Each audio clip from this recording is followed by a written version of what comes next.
van de viering van de proclamatie van de Republiek Turkije. Dear guests, please allow me to invite the Ambassador of the Republic of Turkey, Her Excellency Fatma Ceren Yazgan, to deliver her remarks.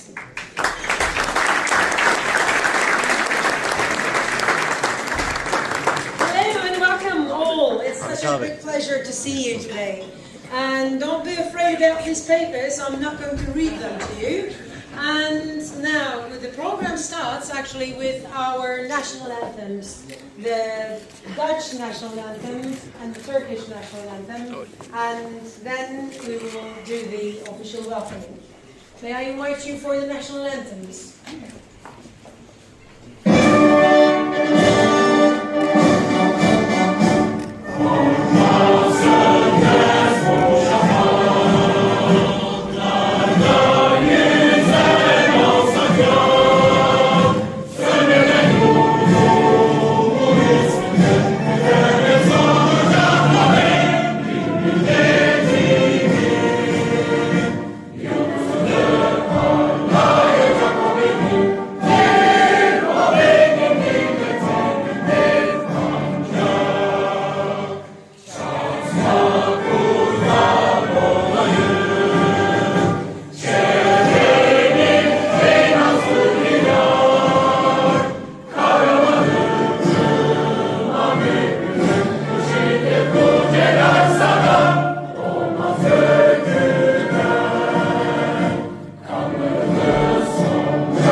Distinguished guests, fellow citizens, the State Secretary Noble, Vice Ministers Bakker and Slayers, and all the friends, ambassadors, esteemed colleagues, I shall continue in English and referring sometimes to the Turkish. Anybody who doesn't understand English will have to come back to me afterwards for a longer talk. I take this opportunity to express my gratitude on behalf of my embassy, our consulates in Amsterdam, Deventer and Rotterdam, our offices, consular offices of military attaché, interior affairs, trade, finance, investment board, education, religious affairs, labor, justice, culture and tourism, Amsterdam Yunus Emre Institute, and many others who are working with the embassy. And this is a thanks to them, and also thanks to the Dutch authorities who are represented today, who are working with them, who are making this relationship possible. Before I go into the real speech, I would like to refer everyone to a short video, because this will be the telling of what Republic is, from the voice and the pictures of the founder himself. Mustafa Kemal Atatürk's speech on the anniversary of the 10th year will be now with us, and he will share from the past his vision for the future. So let's watch this together.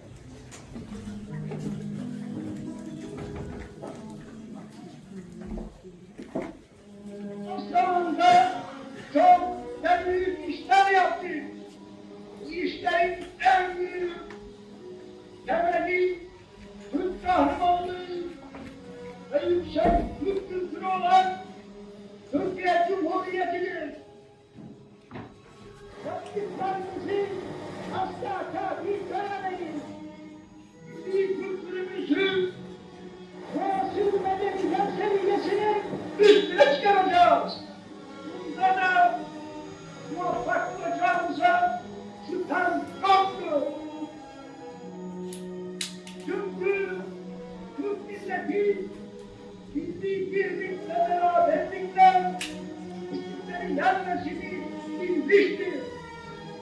Milletimizin yüksek karakterini, korunmaz çalışkanlığını, fıtri zekasını, ilme bağlılığını, güzel sanatlara sevgisini ve milli birlik duygusunu mütemadiyen ve her türlü vasıta ve fikirlerle besleyerek inkişaf ettirmek milli yükümüzdür. Türk milletine çok yakışan bu Türk, onu bütün beşeriyette hakiki huzurun temin yolunda kendine düşen medeni vazifeyi yapmakta muvaffak kılacaktır. Türklüğün unutulmuş büyük medeni vasfı ve büyük medeni kabiliyeti bundan sonraki inkişafıyla abinin yüksek medeniyet ufkundan yeni bir güneş gibi doğacaktır. Ne mutlu Türk'üm diyene.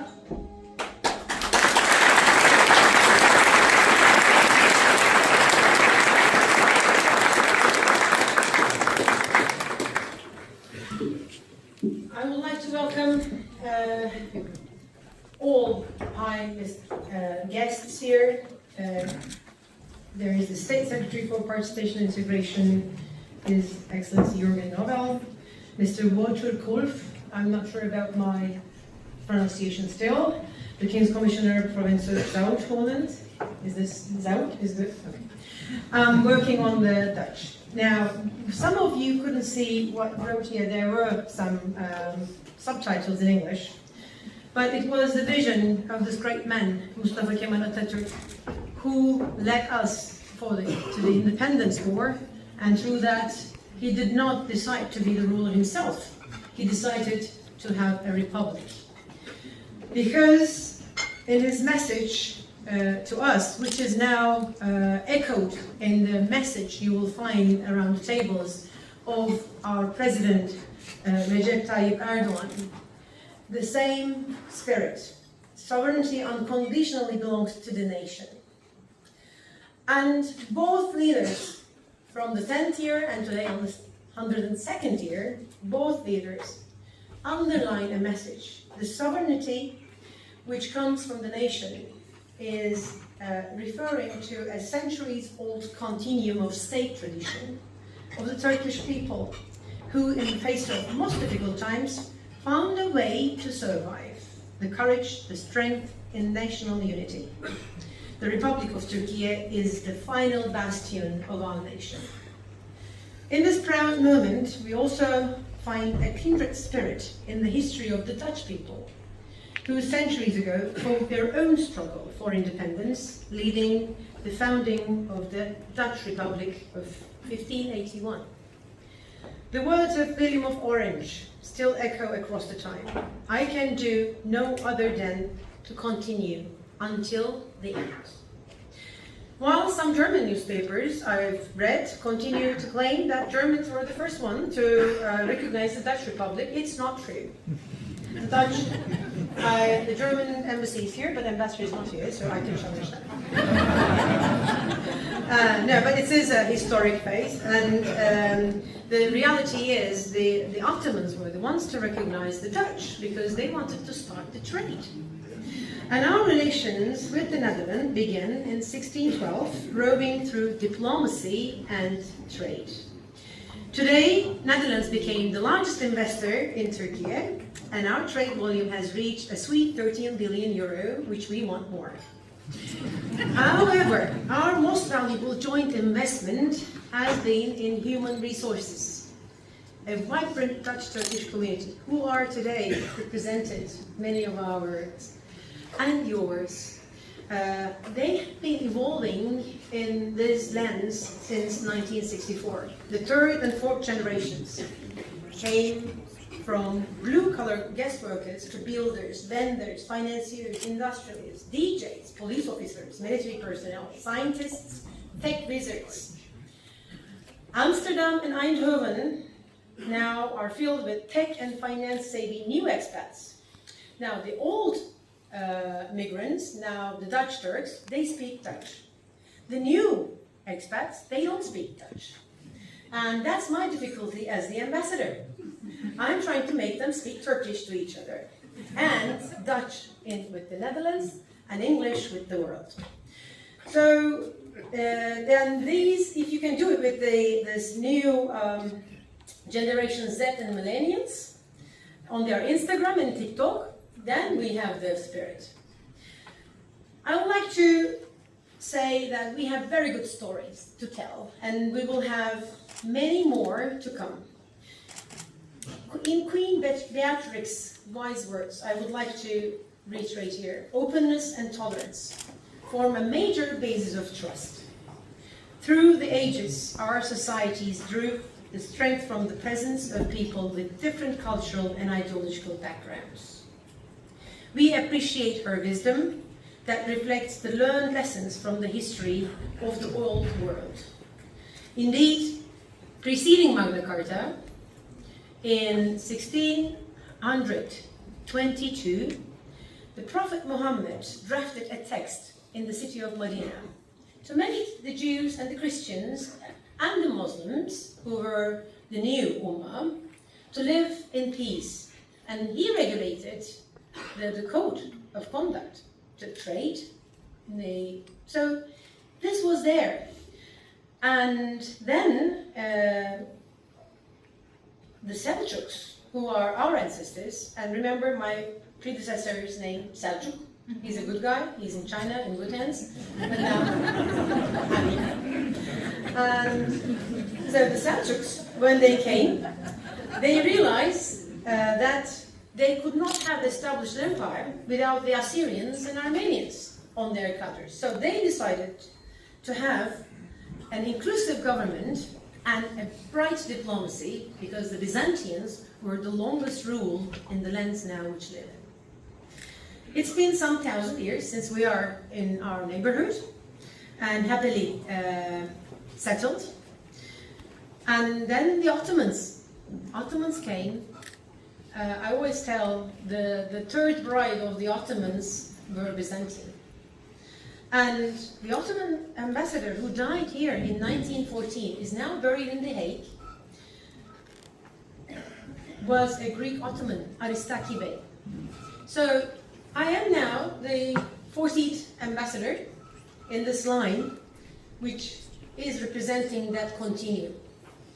And I'm very proud to be the second woman ambassador after Filiz Dinçmen, Ambassador Filiz Dinçmen.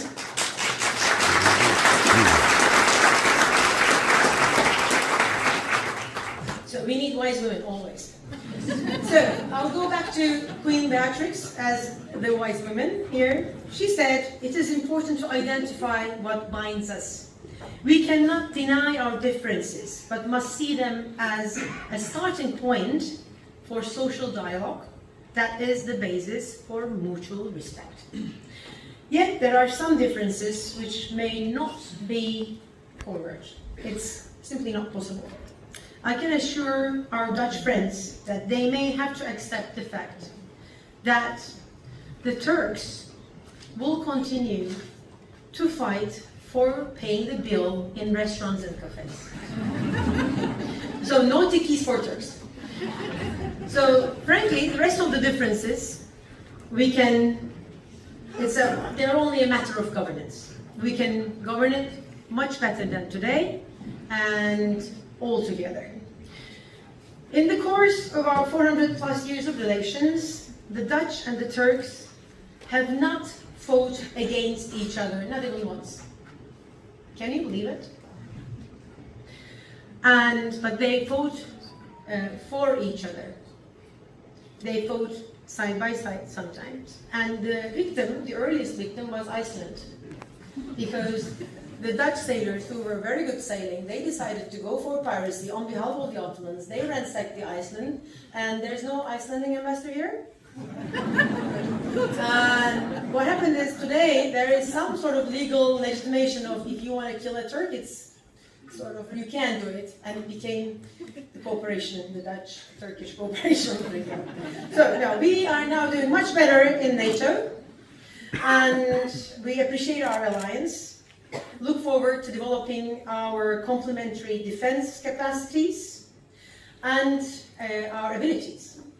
Yet in a world of uncertainties, frankly speaking, the mind-blowing technological change, the populism and ideological extremes, the best defense we will all be building with the common sense, consistency and coherence. Residing in The Hague, as it also happens to be the capital of international law, as beautiful it is a priceless opportunity and experience for all diplomats. Likewise, being accredited to OPCW, which is a secret code for the civilians who do not understand, it's about chemical weapons. At the same time, it gives us a unique opportunity to make an impact, defending a rule-based international order that we told it exists following 2 world wars.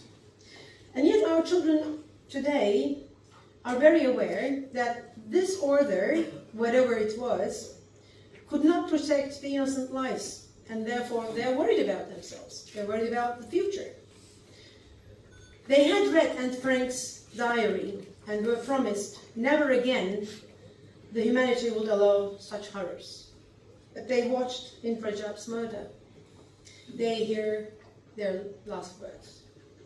They read and watch that this world order, that their fathers and mothers, who are all the time in meetings, couldn't protect the Palestinian children, the Ukrainian children, the Sudanese children lately. So a lot of children, actually, we disappointed. Our nations risk losing faith in the strength of democracies, that democracies can defend them against a failing international order. Peace is worth much more than any political victory or profits at stock exchange. We must prevent and stop bloodshed wherever it occurs and deter all forms of expansionism and extremism. Today, I am proud to be part of the diplomatic corps in The Hague, where most distinguished diplomats from all over the world have the chance to work with one of the best diplomatic traditions in the world. So our colleagues from Minbuza, It's another quote for non-diplomatic people in the room. It's the Minister of Foreign Affairs of the Netherlands. We cherish your cooperation, and I am sure that all of these good people today, some of which represented in the room, but more in the capital, we shall collectively and in cooperation with each other make diplomacy great again. Thank you.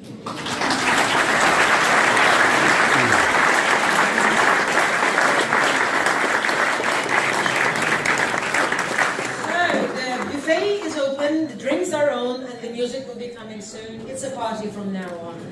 Thank you.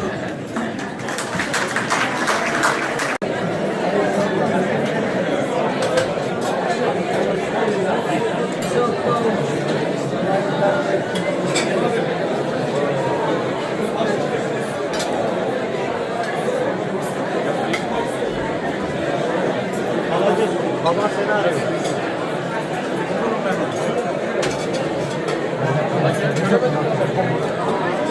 Dirsek gösteriyor. Yakaladın sen ha.